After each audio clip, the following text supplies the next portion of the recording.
la presencia de él.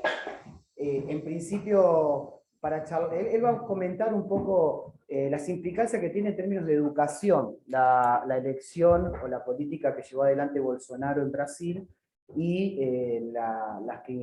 los retrocesos respecto al gobierno de Lula o las posibilidades prospectivas que implicaría una victoria de Lula dentro de 15 días, ¿no? Que va a ser, no sé si saben, Brasil se está dirimiendo entre dos grandes proyectos sociopolíticos en Brasil, uno muy conservador que es el de Bolsonaro y el otro más liberal, democrático, socialista, amplio, ¿no? Porque es una coalición muy amplia la que está convergiendo con Bolsonaro, con Lula, perdón. Hoy ya casi poco socialista, más liberal democrático. Estamos así. Es bien amplio, ¿no? Porque es una alianza que implicó una coalición desde el centro derecha hasta la más amplia expresión de izquierda, ¿no? Para que se den una idea de lo importante que es, o lo complejo que es el bolsonarismo en Brasil, ¿no? Y para reflexionar incluso, porque no sé si saben que el hijo de Brasil, el hijo de Bolsonaro, Flavio Bolsonaro, estuvo con un personaje que entre ustedes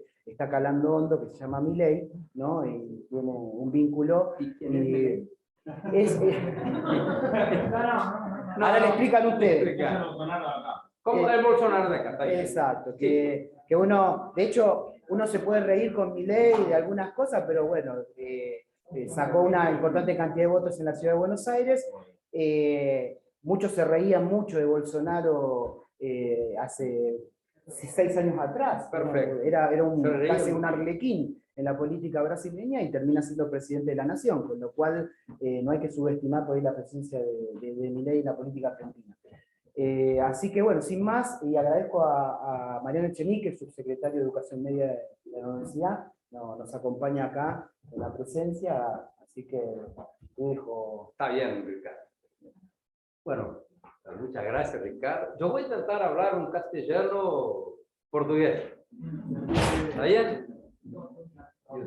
Y usted no me conocen, acho que va a dar para entender. Y primero, le agradezco a Ricardo por la invitación y a Mariano por su presencia acá, por su papel en el área de educación del gobierno y bueno, a los maestros, las maestras y a los estudiantes y las estudiantes que están acá. Y para mí es un gusto muy grande ser invitado antes de la charla de la tarde, la económica, poder trocar unas ideas con ustedes, ¿no? Sobre todo cerca del tema que nosotros es muy caro, que es la cuestión de la educación. Yo me considero, imagino que ustedes también, con mayor o menor grado, ¿no? Personas que sabemos todos lo que es el significado de la educación en la formación de un pueblo, de una cultura, de una nación, de una soberanía de un país. ¿Eh? Y ustedes, del punto de vista cultural, ustedes argentinos, tal vez ustedes son mucho jóvenes, pero sus familias, sus padres, más viejos, sus abuelos, tienen una cultura incluso muy superior a la cultura brasileña y tienen la dimensión de la cuestión de educación.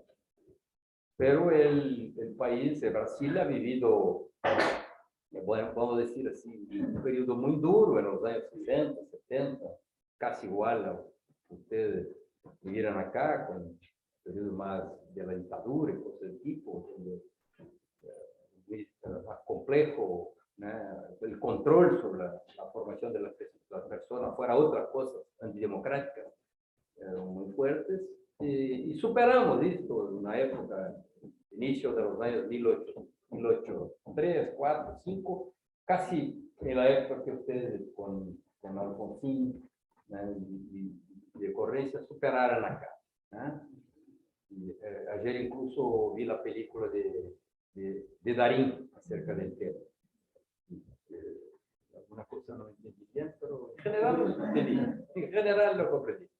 Y bueno, y Brasil ha crecido mucho en este sentido. Yo mismo fui secretario de Estado en el área de ciencia, tecnología, innovación, coordinación y plan, presupuestos, y conozco bien la área pública.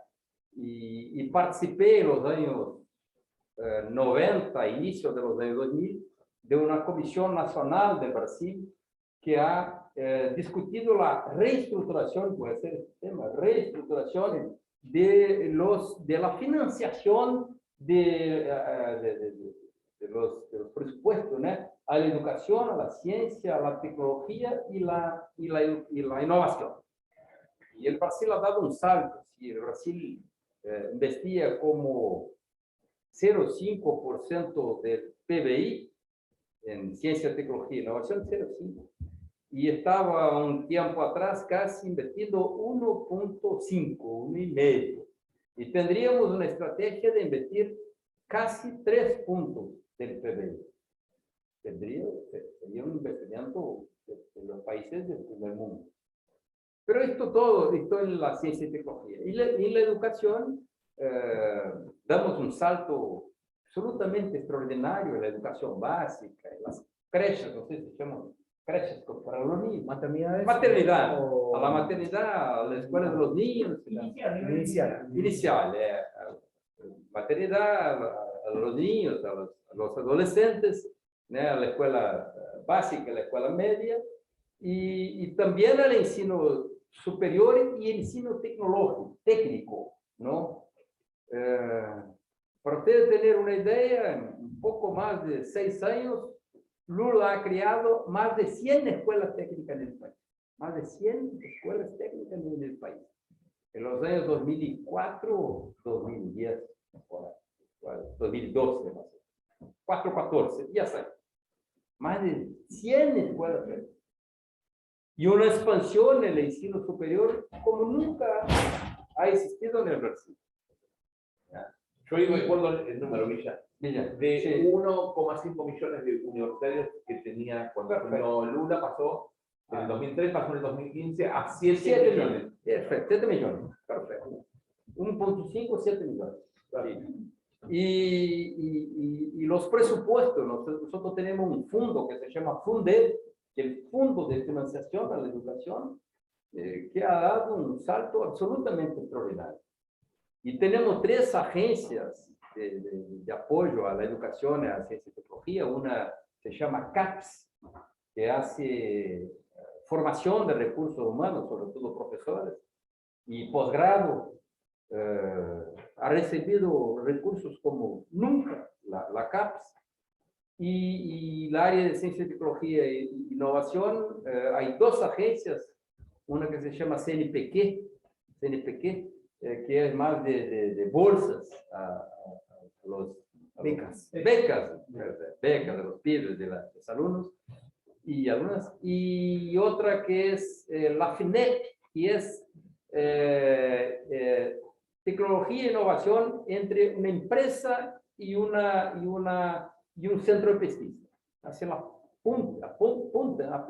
nexo. Hacer la conexión entre los centros de pesquisa e investigación y las empresas, los emprendedores.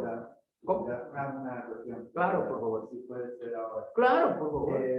Porque estaba pensando entre ese 1,5 millones y los 7 millones de estudiantes, que no es solamente una cuestión de incremento numérico, sino la enorme posibilidad que tiene de inserción laboral una persona que estudia educación en un país que, por tener una constitución muy distinta a la nuestra, ¿no? O sea, muy estamental, que puede pertenecer al Imperio de Portugal. Perfecto. Por nosotros, la dicotomía de las clases era muy marcada. Muy marcada. Entonces, la educación es solo un nivelador, sino también un multiplicador de la circulación del mundo del trabajo. Incluyente.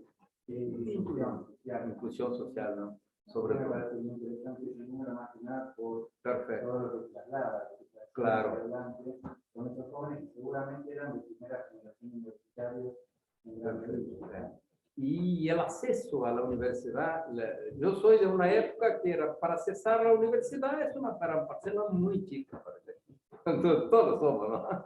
Y fue impresionante la apertura de puertas a todos los sectores, ¿no? Incluso con una política ya en Brasil muy fuerte que fue llamada la política de cotas, ¿no? Para negros y negras, ¿no? Y para ustedes tener una idea, hay un ejemplo, todo el ejemplo es una reducción, ¿no? Pero es importante. En las facultades de medicina casi eran inalcanzables a los negros, ¿no? Y ahora hace poco tiempo han hecho un programa de televisión público, así, mostrando la cantidad de personas negras, así, médicos en Brasil. Es una cosa, 20 años atrás era inatingible, era inatingible. Es una inclusión, absolutamente. No ha quitado el problema de la exclusión en Brasil, pero es un avance absolutamente extraordinario, ¿no? Es bien esto que el profesor ha dicho, más que el número, los alcances son probables. Esta institución, esta política pública, ¿funciona a modo de grupo? ¿A modo de? Sí, sí, perfecto, ni hablé de sí, claro, claro. Cuota. Nosotros tendríamos un programa llamado ProUni, ¿no? Fue una financiación y casi transversal. Casi transversal. Si usted quería estudiar, mira, quería estudiar, no tendría problema. Tendría financiación a todo. Nosotros debemos algo aquí para la población originaria. Originaria, claro. Pero en Brasil estaba casi universalizando. Le voy a decir muy cerca de una universalización. Y el ministro de la Educación hoy concurre a gobernadores como si fuera de la provincia de São Paulo, que es Fernando Haddad. Él está concurriendo en la segunda vuelta también en la provincia de São Paulo a gobernador. Fue candidato. Fue candidato contra Bolsonaro en la última elección, que perdió a Bolsonaro por muy poco. Y Fernando Haddad es un maestro, un profesor muy conocedor del tema y él fue un poco la inteligencia del plan del Fundeb y de ProUni, de todos los instrumentos. Pero todo esto, personas, todo esto a lo largo de 4 años, prácticamente fue cortado por una política, vamos a decir así, deliberada. Y no es el Villaverde que está acá, que es amigo de Mariano y de Ricardo, y conoce, en fin, sabe lo que usted piensa, ¿no? Yo hasta anoté algunas cosas acá. Recientemente, 180 organizaciones de la sociedad civil brasileña que trabajan con la área de educación emitieron una opinión de que todas las medidas de la área de educación, desde de los niños, desde de los más bajos niveles hasta la universidad, todas las medidas son de retroceso. Esto que Ricardo ha hablado acá, incluso en un documento que escribieron, en algunas situaciones puede llevar a un retroceso de casi 4 siglos, no 2 siglos, 1 siglo, que son casi 4 siglos. Puede remeter quizá a la época de la esclavatura en Brasil. Mirá, porque hay, por ejemplo, este acceso, están cortando prácticamente la política de cotas. Por eso que dijo que es una medida de esclavatura, ¿no?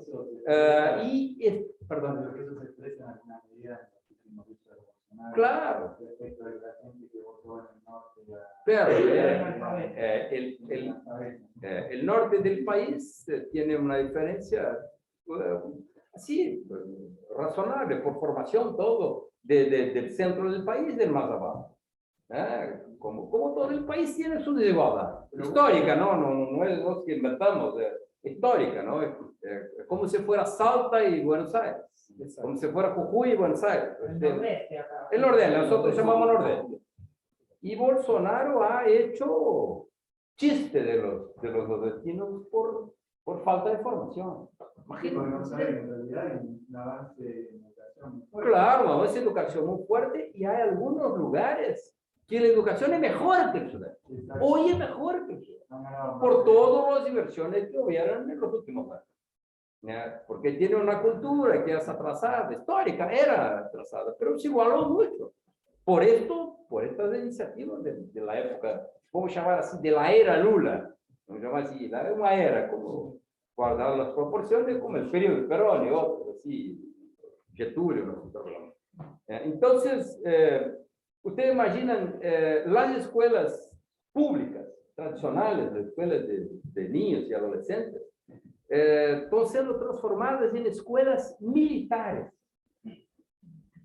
Militares, donde el tema central no es el contenido, no es la formación, es disciplina. Solo disciplina. Solo disciplina. No es contra los militares, ¿no? Pero solo disciplina.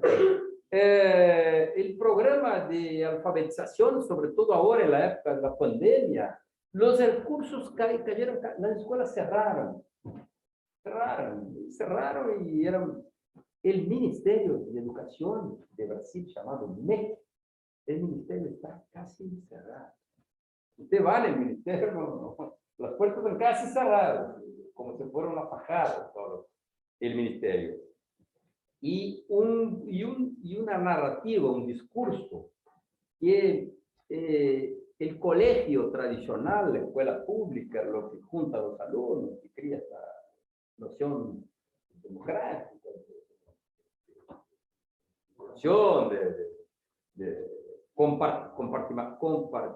de compartilhar la vida, todas esas cosas, es un problema, que esto es una cosa de izquierda, es una cosa pega malo y tal, y ahora empiezan a trabajar una idea de que el ensino tiene que ser domiciliar, no sé cómo se diría acá, en casa, Familiar. familiar, tendría que ser educados y formados en casa, como se llama homeschool, escolas americanas, sei lá. E então isto va contra a Constituição brasileira, né? A Constituição tem um artículo que é o 227 desde minha época, né? Que preconiza que é um direito los niños, los adolescentes, los que quieren accesar a la universidad, todos tienen derecho a esto y quieren financiación, esto está en la Constitución. Y por tanto ataca la Constitución. Y está visible que en este momento el país está muy dividido, ¿no? Y hay un corte, no sé si hay sectores de las élites brasileñas que defienden que ustedes no hay lugar para todos, por ejemplo, en la universidad. Apenas algunos pueden accesar a la universidad. ¿Quién puede accesar? Porque la idea no es tener universidad pública, que es una tesis que uno de los pensadores de Bolsonaro, que murió recientemente, pero ni me acuerdo el nombre, Olavo de Carvalho, ustedes deben haber oído hablar de esto. Nosotros acá somos un demente. Preconizaba que no hay lugar para todo el mundo. La sociedad naturalmente es desigual. Y ustedes tienen que aceptar la división de la... ¿Cómo vas a abrir universidades en el conurbano? Sí, Decían acá. Perfecto.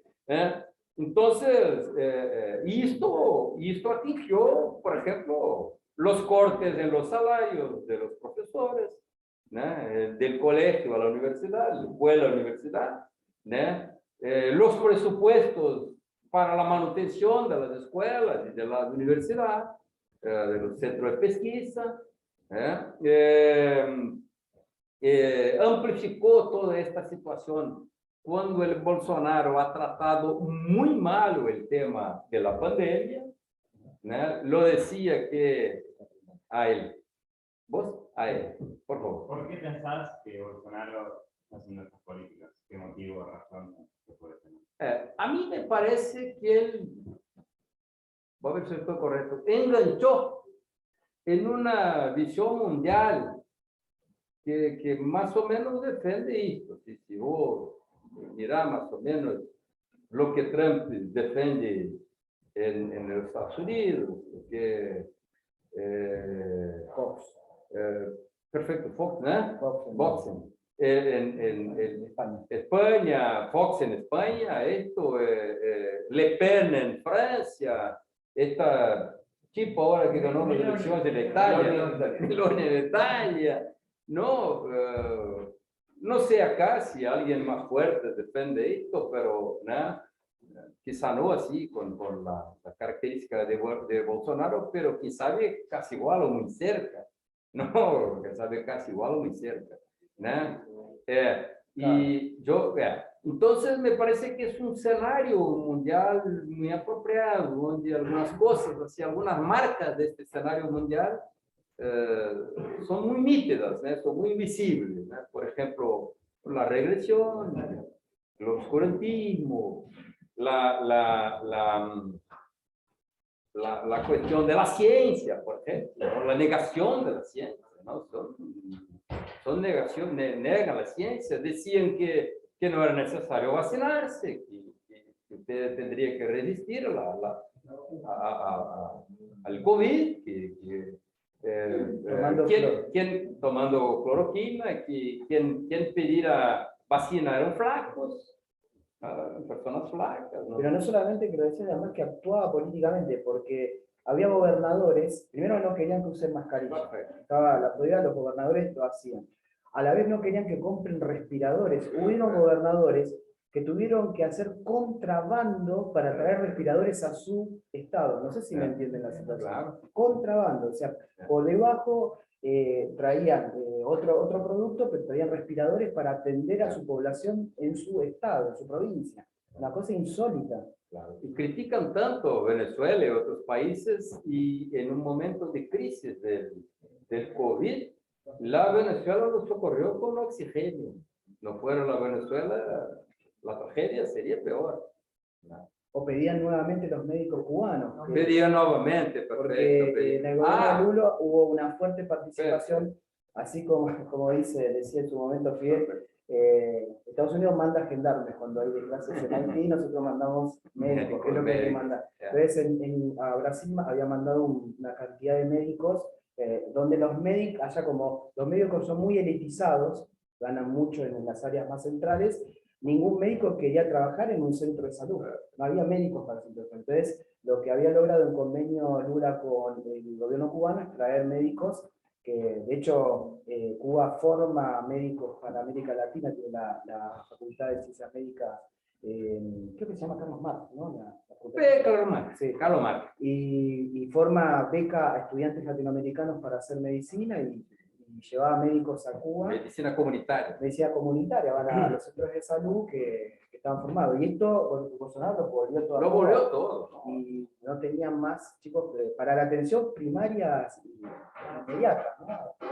La puerta de entrada primera eran en general los médicos cubanos que daban la atención. Yo le preguntaba porque me sorprende que a Bolsonaro lo vote casi la mitad de la gente así, porque se podría pensar que Bolsonaro es políticas para la élite, pero la élite nunca va a ser el 45 50. No, y peor, hay mucha gente que no es élite y está con Bolsonaro. Pero las élites están. Pero las élites son 20%, 10%, ¿sabes? Pero la clase media y mucha gente abajo tiene mucha gente abajo con Bolsonaro. Pero el mayor desempeño de Lula en la primera vuelta y ahora en las encuestas es en la parte más baja de la población. Vamos a decir que la parte más baja de la población siente en el bolso, no sé cómo se dice, bolsillo, ¿no? La cuestión del desempleo, la cuestión de la salud, la cuestión del acceso a la universidad, todo esto, siente en el bolsillo fuerte esto. Pero si tiene la mitad de la población, casi la mitad, tiene mucho más que la segunda. Es un problema de conciencia también de la población. Yo quería hacer una pregunta. Por favor. El tema del evangelismo. Perfecto. En Brasil, porque me parece que un poco toca la pregunta de él. Hay un componente político de los evangélicos que por ahora acá no se llegó a consolidar y tal vez tiene algo que ver, no sé, le pregunto. Tiene. Porque exactamente en el tema de las clases más bajas, las iglesias evangélicas penetraron muy fuertemente, muy fuertemente. Y hace una plegación contra la política, contra la conciencia, contra esto y todo. Y Bolsonaro explota mucho esto en su discurso, ¿no? Y entonces la fuerza vamos a decir, de la religión de los evangelistas, así, muy grande. Y es mayor que por ejemplo, que la religión católica, que hasta 15, 20 años atrás era muy fuerte en Brasil, ¿no? Y ha tomado mucha cuenta, sí, los evangelistas. Y eso quizá responde un poco a tu cuestión, ¿no? Que es por la religión. El otro día leía Tiene otra salida por dónde explicar esto, que es una cosa natural, ¿no? El mal viene natural y una especie de naturalización de la miseria, de la exclusión. La pobreza digna y moral, porque justamente el juego es un juego conservador. Perfecto. Ahí decía, yo vi un cartelito, no me acuerdo, andaba por acá, por la escuela, que decía, con lenguaje inclusivo no se come. Y muy simbólico ese cartel. Perfecto, con lenguaje. Allá decía, que lograron instalar como que Lula, o la expresión de Lula, es todo ese progresismo inclusivo también de los aspectos liberales, desde ahí, y para las clases populares la Iglesia colocó una idea de que eso es indigno, inmoral, antifamiliar, ¿no? Y hay una situación en la cual la gente cree en eso. Y que en cierta medida los que venimos de izquierda a veces no sabemos contrarrestar el marco de esa discusión, ¿no? Y es donde en cierta medida está perdiendo una batalla ideológico-cultural la izquierda en Brasil, a mi entender, difícil también. Difícil. Más allá de que, por el otro lado, también hay un poder mediático. Ellos tienen aproximadamente 80 diputados en una Cámara de 500 diputados, tienen una red de televisión muy fuerte, que tiene la capacidad de entrar, y además en encuentros religiosos, sistemáticos en los barrios populares, que a veces no se tienen otro... En la representación de la Cámara, la izquierda no tiene 20%. No tiene 20%. Una Por perdón, claro. profesor, ¿en qué momento se da el recambio de así liderazgo pasa del catolicismo al o sea, ¿hay alguna inflexión que además hay contenidos diferentes, porque después del tercermundismo tenía otra proyección, podríamos decir. Ahí habría un tema de contenido social que no está tan racional. En la época, en los años 90 del siglo pasado, y cuando empezó, vamos a decir, pos la dictadura, emergió muy fuerte el catolicismo, ¿no? El catolicismo, así, junto con la política, con los sindicalistas, con la lucha por la democracia, la lucha por la amnistía. Pero eso, la Iglesia Católica ya, son más progresistas. Claro. De hecho, Paulo Freire, Casaldaliga, Pedro Casaldaliga, Don Evaristo Arlos, era muy progresista. Por esto fue el final de la dictadura, inicio de la democracia, ¿no? Vamos a decir así, 1890, 1990, 2000, hasta 2000. Y bueno, cuando viene la era Lula, 2000 y poco, creo que hicimos, miren lo que voy a decir. Lula, la era Lula hecha mucha política pública y mucha política social, mucha inclusión social, pero ha disputado muy poco la conciencia de los ciudadanos. Ha disputado muy poco la conciencia de los ciudadanos. Y cuando ocurre, por ejemplo, el golpe en 2016, 2017, que sacan Dilma del gobierno y empieza el periodo este de Bolsonaro, las personas, mucha gente, por ejemplo, que tuvo acceso a la universidad en este periodo, empezaba a decir lo siguiente: yo estoy en la universidad por mi mérito y no por el mérito de política pública del gobierno anterior, y no tengo nada a ver con el gobierno que está haciendo ahora. No sé si me comprende. Sí. Claro, entonces me parece que es un problema de conciencia política. Es un error tal vez de nosotros, ¿no? De nosotros, digo, progresistas, de la izquierda, de nos tengamos trabajado, ¿no? De que, bueno, las conquistas no caen del cielo. No, es como raro. Y lo perfecto. Hay que mantenerlo siempre. Sí.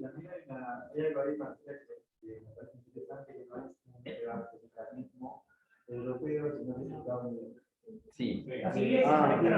Perfecto, muy modernas en el sentido de impacto, de discurso, son cuadros que saben hablar. Aparte, en Brasil se da la paradoja que los católicos son progresistas y los masones son tradicionales conservadores, acá es al revés. Claro, y bueno, se da todo yo estuve en los equipos de Dilma en la segunda vuelta que trabajaban en el debate y veían el sector C1 que había logrado progresar con Lula. Estuve en un grupo, ¿sabes lo que es un focus group? Un grupo específico que lo investigan, y la chica le preguntaba, porque ella decía, mira, si yo voto a Lula, perdón, a Dilma la semana que viene, mi familia no me habla más. Ahora, si yo voto perdón, al revés, si voto en ese momento a Ezio, y digo, si voto a Ezio, mi familia no me habla más, pero si voto a Dilma, en el hospital no me hablan más, porque la chica había conseguido progresar, pero esas pensiones le generaban tensiones a ella como votante. Otra situación también a los chicos jóvenes, algo que sorprendió al PT cuando se dio la movilización de los rolecinos, fue una situación de la juventud. 2013. Por ahí. Los jóvenes salieron y decían, queremos no solamente la tablet, allá dan tablet en vez de notebook, tablet, no queremos solamente, queremos también acceso, el boleto estudiantil, cosas que ustedes tienen de conquista acá, pero allá todavía queda conquistar. Y dice, queremos más cosas como juventud. Y la izquierda se quedó ahí, pero ¿qué pasa? Nos están haciendo una marcha a nosotros, ¿no? Como izquierda, y además, cuando le dimos, esto me decía Raúl Pont, ¿no? Le dimos tablets, sí, pero no es solo eso. Es una crítica casi parecida a la de Mayo Francesa a la izquierda. Perfecto. Que tuvieron desde la juventud. Perfecto. El problema es que después viraban a derecha, votando a derecha. Votando derecha. Hay mucha presión de la patronal. Sí. Ahora amenazan con dejar sin trabajo. Perfecto. Ahora mucho tendría olvidado de esto. El Ministerio del Trabajo, mira, los fiscales del Ministerio del Trabajo todos los días tienen que estar actuando en Brasil, porque los empresarios, los emprendedores, los que tienen fábrica, empresas, todo, algunos incluso están llamando a los trabajadores y diciendo, si ustedes no votaran en Bolsonaro, vamos a cerrar la empresa, va a tener desempleo, va a bajar los salarios. La amenaza es que podría importar eso que se produce, entonces se de la mano de obra. Y claro, es una amenaza que se transforma cierta en el historia. No. Una campaña muy parecida a la del 89. 89, parecido con 89, cuando era Lula y Collor de Mello. Algo parecido, porque el Collor de Mello era casi igual, guardar las proporciones, casi igual a Bolsonaro, era desprovido de contenido, no tendría nada. ¿No? Pero muy parecido, así es una campaña con un poco de terror, que mucho terror, que tiene ahora un terrorismo, así de que me parece que si Lula vuelve a ganar la elección, el mundo va a acabar, ¿no? ¿Cómo que es la cosa? Y ahora tiene una cuestión, en los últimos días tiene una novedad, es que ya las élites no son las élites son inteligentes también, ¿no? Los banqueros, los grandes sectores del PIB, del PDI, algunos sectores de la clase media, algunos sectores de la media, de la gran media, están asustados con el grado de discurso de horror que Bolsonaro y su equipo todos están haciendo. Y ahora hay muchas manifestaciones pro Lula. Muchas manifestaciones. Para usted tener una idea, por un largo periodo en el Brasil, tuve una división así. Era la izquierda versus los liberales. O que es natural, como usted acá. ¿No? Bueno, es un confronto en el campo de la civilización. Campo sin problema, ¿no? Campo, un confronto de ideas. ¿No? Por 20, 30 años, yo me acuerdo, era el PT contra el PSDB. Era Lula contra Fernando Henrique Cardoso. Bueno, Fernando Henrique Cardoso era un presidente de la República que fue sociólogo, era de izquierda, inclusive, con formación de izquierda. Todo. Y era una diferencia en el campo de las ideas. Y ahora algunos sectores de las élites del PIB y del PIB y de la media están tan preocupados porque comienzan a perceber que el confronto está fuera del campo de las ideas, está en el campo del terror, de la eliminación del adversario, de decir que vamos a eliminar. Esto acá tiene que matar, tiene que morir. No. De hecho no es literal porque mataron. Sí. Perfecto. Y entonces en los últimos días hay muchas manifestaciones de élites, así de cuadros de bancas, de sector económico, de liberales, ¿no? Porque otra cosa que se pasó en el Brasil es que los liberales se omitieron y esta visión de Bolsonaro, de la regresión, del oscurantismo, de la extrema derecha, ha tomado cuenta del, bueno, el resultado electoral ahora fue una tragedia a los liberales. El partido PSDB casi no llegó nada. Que era el gran partido, ganó elecciones en Brasil. Como tranquilo, fácil. Tomando la diferencia histórica, muy parecido a la República de Weimar y la República de Weimar, perfecto. Sí. Cuando la avanza el fascismo. Quería hacer una pregunta, dos en una. ¿Cuál es, si lo sabe, claro. cuál es el presupuesto actual de educación? Se habló de ciencia y tecnología, creo que acá tampoco llegamos al 1%. Sí, perfecto. Estamos en el 0,67, 0,7, está por ahí. Perfecto. ¿Cuál es el presupuesto actual de educación? Y siguiendo la línea del PBI. Sobre el PBI. Yeah. Sí. Quizá unos 10%. ¿No es? Lo voy a googlear. A ver, mira, entonces para mí. Sí. Acá, por eso, acá no llegamos a esa cifra. No. Creo que el objetivo era. Yo estoy hablando de la época de Lula. Sí. No, de Lula. Perfecto. Perfecto. Actual los cortes son prácticamente quedó salarios apretados, sí, y manutención abajo del normal. ¿Cuánto pasa que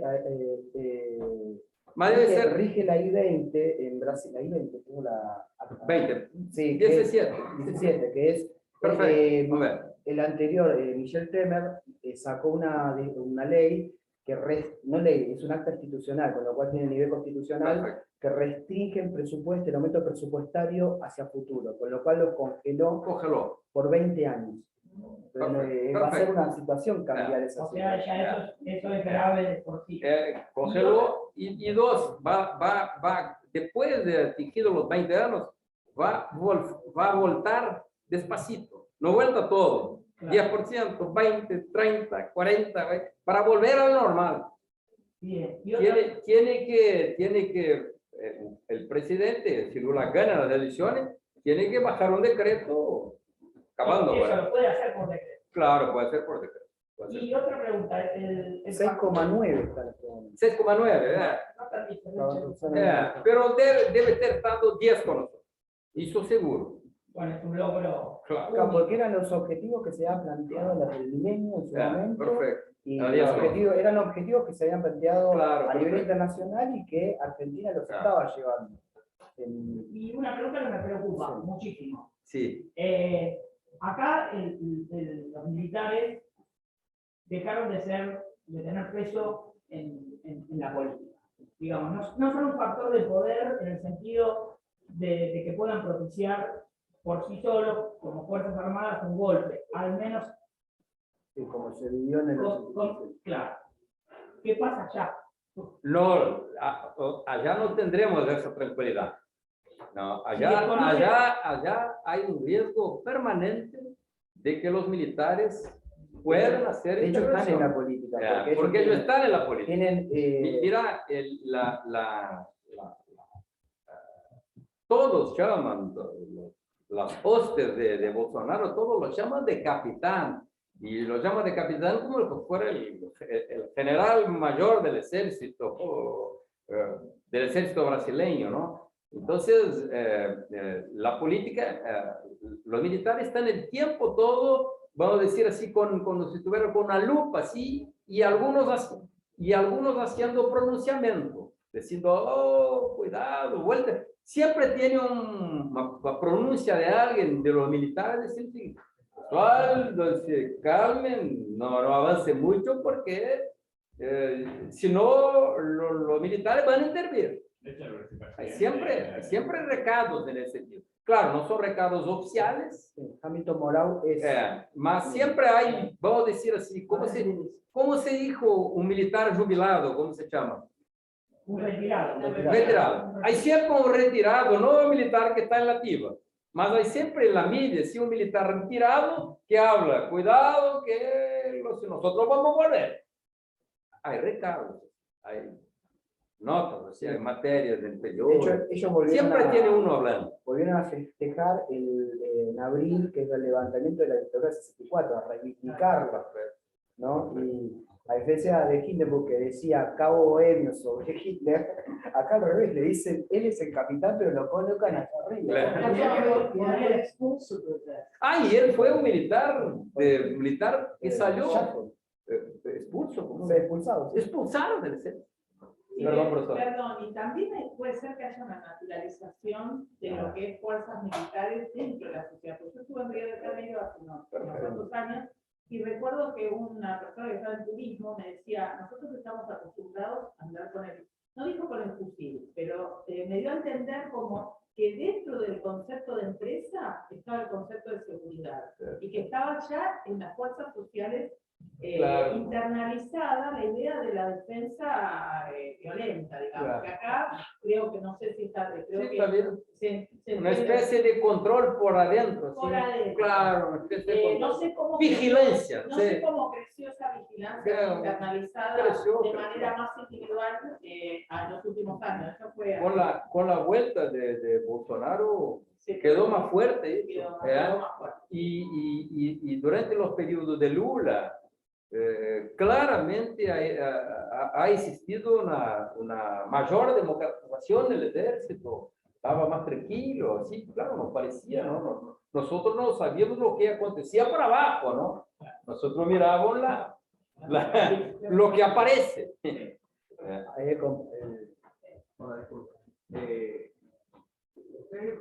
¿Usted predice que los factores ya mencionados van a llevar a un entibiamiento de la agenda de Lula si es elegido? Si va a ser más moderado la política de Lula. Sí, claro.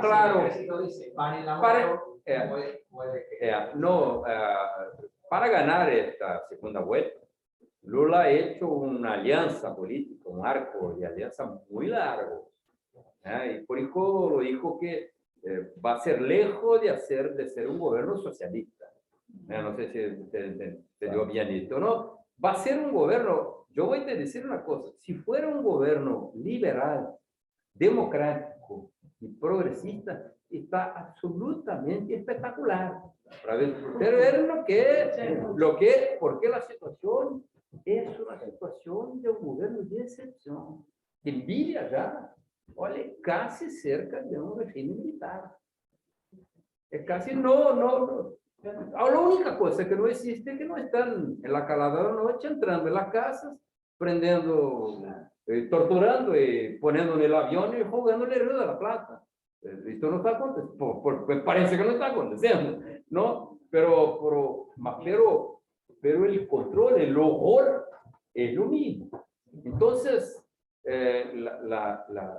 algo, y se mira ahora, cuando dijo que algunos liberales y la media están hablando, que comienzan a decir que tiene que votar en Lula, están casi pidiendo un gobierno liberal. Casi que pidiendo un gobierno liberal. Perdón, la calle. Una cosa porque no me acuerdo de los de la sé que quedaron una mujer y un hombre de los tercer y cuarto de los candidatos ahora en las elecciones, no sé cuál de los dos es del Partido Liberal. Sí, claro. Perfecto. El primer fue Lula, el segundo Bolsonaro, el tercero a Simone Tebet, que está apoyando Lula. Es de un partido liberal clásico de Brasil, que es el MDB. MDB es como si fuera acá, clásicamente. Estoy hablando del MDB de la época de la dictadura. Clásicamente la Unión Cívica Radical. No sé si estoy correcto, más o menos. Es un alfonsinismo, así, progresista. Yo estoy hablando de la después del PMDB quedó un partido de derecha también, ¿tá? Pero ella, Tebet, tuvo un desempeño bueno, pero no tendría espacio para una tercera vía en las elecciones. Estaba tan apretado Lula y Bolsonaro que no tendría espacio acá. Y el otro fue un candidato que se llama Ciro Gomes. Fue un candidato, imaginen, fue un candidato de una corriente política histórica de Brasil, que es el traballismo, que se llama, y el PTB. Es como si fuera el peronismo acá. No tuve casi ningún voto. No tuve casi ningún voto. Estoy hablando como si fuera el peronismo. Era el partido conoce, imagino, de Vargas, de Tulio Vargas. Fue el partido de Brizola, después Leonel Brizola, de Django Goulart. Laborista, claro. Claro, laborista. El Brasil tendría el siglo pasado, el medio del siglo pasado, tenía dos grandes partidos. La UDN, que eran liberales conservadores, tendría una extrema derecha, Plínio Salgado, y tendría un partido casi como el peronismo, que era el PTB, Partido Trabalhista Brasileño, casi como el peronismo. Y continuando con la pregunta de Gabriel, para esto que está mencionando sobre lo tibio que puede ponerse la cosa, al ampliar tanto el arco, el espectro de la alianza, Perfecto. tener mucho más liberalismo adentro, puede ser que el gobierno, una vez en el poder, empiece a ser corrido por izquierda. Seguramente. No están logrando los cambios. No, seguramente, yo que soy de izquierda, seguramente si ganamos el gobierno, vamos a tener un problema enorme dentro de la izquierda, de mis amigos y todos. Ahí nosotros que ya somos, no sé cómo ustedes dicen, somos más andados. El diablo sabe más por viejo que por diablo, ¿eh? Está bien. Nosotros que somos más andados y tal, vamos a tener que a ver cómo, ¿no? Claro, porque nosotros estamos pensando, nosotros tenemos que interditar Bolsonaro. Tenemos que ganar de cualquier jeito, ¿no? Para ganar de cualquier jeito, vamos a ganar en determinadas condiciones.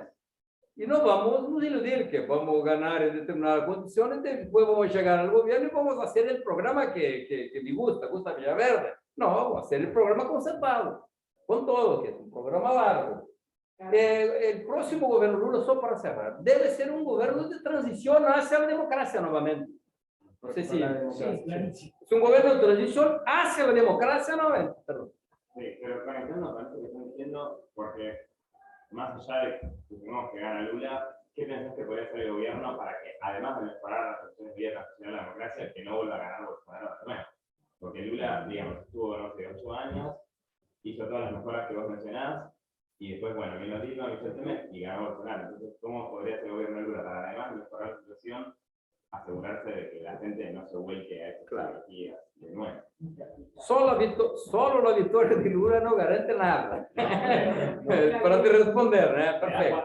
Claro, perfecto. Tendremos que tener 4 años, un esfuerzo enorme del problema económico, del bolsillo, es una cuestión importante, de las instituciones, de la democracia, ainda, aunque que la democracia no resuelve el problema de la barriga, como es la democracia. La hambre no resuelve el problema de la hambre. Políticas públicas, de educación, salud, la cuestión internacional, que Lula es muy fuerte, más teniendo bien claro que el escenario internacional no es un escenario favorable al progresismo, a la democracia más liberal, progresista, y mucho menos al socialismo. No, yo estoy así exagerando, pero más o menos esto, ¿no? Entonces, los 4 años de gobierno van a ser decisivos, ¿no? para un confronto que viene después. El Bolsonaro va a seguir vivísimo, porque va a ser casi 50% de la votación. Sí, quería hacer una pregunta referida al discurso, porque aquí como hay unas elecciones, por lo menos un 40% sí tiene cierta simpatía hacia los discursos, hacia las políticas orientadas a lo que es a lo natural, a los discursos nacionalistas, las militares, también con el tema de los retrocesos de las políticas intelectuales. O sea, hay como que también en este caso tiene síntesis religiosos evangelistas. Claro. O sea, eso es parte de la población, y si bien obviamente no representa eso el partido de Lula, es parte de la población. O sea, sigue siendo el representante. O sea, si es que ganase sería el representante. Claro. Y en el discurso, yo lo que noto en los discursos, si se quiere, de esta derecha de Víctor Orbán, el presidente de Hungría, la primera ministra de Italia, es que son, primero que son Dios, patria, familia, para reducirlo en más una cuestión, y segundo que son muy, a comparación para mí, los discursos que quiere progresistas de izquierda, son mucho más efectivos, más claros y más sencillos. O sea, ¿qué es lo que tiene los discursos de izquierda que no logran esa efectividad que tenían antes? ¿Qué es lo que no tienen? Claro. No toca la pasión de la persona. No, sí. Claro, no, claro. No, es visible esto porque me parece que nuestro discurso es casi un discurso arquitectado de una formación, vamos a decir así, bueno, está bueno. Mas yo casi dijo esto, una formación iluminista, ¿no? Casi esto, ¿no? Guardar la proporción, casi esto. Es una formación iluminista clásica, ¿no? Una formación incluso, yo digo esto acá, una formación marxista, ¿sí? ¿No? Vi, por ejemplo, que son pibes formados, la lucha del marxismo clásico, ¿no? Claro, de la economía, de la política, de las cuestiones sociales, ¿no? La economía la economía alemana, la política francesa y las 3 fuentes, no me acuerdo más de las 3 fuentes del marxismo que yo aprendí cuando pide, ¿no? Entonces, y ellos trabajan con las cuestiones, porque el individualismo, vamos a decir así, ¿no? La cuestión individual es una cuestión muy fuerte en la época que vivimos, ¿no? Y las cuestiones, me parece que la época, el periodo más colectivo, más social, más de los grandes discursos. De los grandes discursos, ¿no? Y social, ¿no? De los sindicatos, de la unión, ¿no? Que unidos somos fuertes, ¿no? Me parece que las cosas se resuelven más por lo individual, la cuestión personal, y esto ellos tocan muy bien, ¿no? Y esto pegan, por ejemplo, esta cuestión de la familia, la formación esta de género, ¿no? Enseñan opciones, es decir, el comunista quiere enseñar opción de género en la escuela, ¿no? Y ahí, bueno, imagino que el horror que hacen con esto, ¿no? Y nosotros, y una cosa muy importante, ¿sí? Para no estar visible, imagino para usted, la fuerza de las redes sociales, bien más que la media tradicional. No sé si estoy me metiendo en largo acá, Ricardo conoce más que yo, ¿eh? La fuerza es impresionante. Ellos hacen una charla y esto hace así, más que una media grande. Y ellos, ¿saben qué hacen? no sé cómo... La dictata tienen. No, y ellos desacreditan el anillo oficial. No sé cómo Claro, se pasa un sí. chiste, se ironizan. No sé hablar en castellano, pero así, no desdeñan, ¿no? Desdeñar, lo que es desdeñar, no dan pelota. No dan pelota a la gran media. No dan pelota al Clarín, por ejemplo. Aunque Clarín, sabemos la posición de Clarín. Mas, por ejemplo, si Clarín mandaba votar en Lula acá. Clarín mandó votar en Lula. ¿Tá? Y ellos no dan pelota para esto, porque ellos tienen una articulación, una red que es tan fuerte contra y es tan interdita la rama del Clarín. No sé si... Es impresionante esto. En minutos así se comunica con el país. Bom, y las fake news, ¿no? El debate de ayer de 2 horas más o menos, todo el tiempo Bolsonaro mintió. Y no hay control. Es otro problema, no hay acción de moderador. no hay en el control del debate, no. Así como 2 más y vamos cerrando así, porque Claro. esto es una escuela y tienen horarios muy Claro, escolarizados. está espectacular. Sí. No, como habías dicho antes, el nuevo proyecto de Lula se basa en un gobierno de consenso y la nueva elección. Bueno, siendo Lula, en este caso, como dijiste que estabas metido en política argentina, Cristina, al lado, ¿se viene un nuevo proyecto también de consenso como el de Lula en el país nuestro, en la nueva elección? Si nosotros miramos esto, ¿cómo? No, pregunta es más para nosotros. Más todos, usted, la pregunta. Pero sí, El nuevo proyecto es un Claro. Está bien, acá estamos al revés. Acá estamos intentando sostener. Claro que entendí. Ya el problema que ellos van a tener de moderación ya lo tenemos con más acá. Sí, Es así. No, y Lula. yo digo la nueva elección. Claro. ¿Cómo es tu nombre? Claro. ¿Cómo te llamas? Marco. No, yo creo que entendí tu cuestión. Por suerte, si todavía ganamos las elecciones en 30, el día 30, Lula tal vez sea la persona más adecuada para llevar adelante un gobierno en este momento hacia, yo qué voy a decir, hacia transición a la democracia nuevamente, porque no es democracia que se vive en Brasil, no es, ¿no? Entonces porque Lula es muy habilidoso. Lula es un cuadro así raro, ¿no? Ricardo conoce más, ¿no? Por trabajar con diferencias, no es problema para Lula trabajar con diferencias. Mirá, trabajar con diferencias es complicado, ¿no? El día todo con diferencias, ¿no? No es, dialoga con lo más distante, no hay problema. Hay que hacer negociación, va a hacer negociación. Hay que asegurar a la izquierda que está a fin de romper con todo. Segura la izquierda. Lula es un cara muy habilidoso para ir. No sé si ustedes tienen una situación como esta. Dos acá. Ya. Yo lo que decía para retomar lo de la web. No es.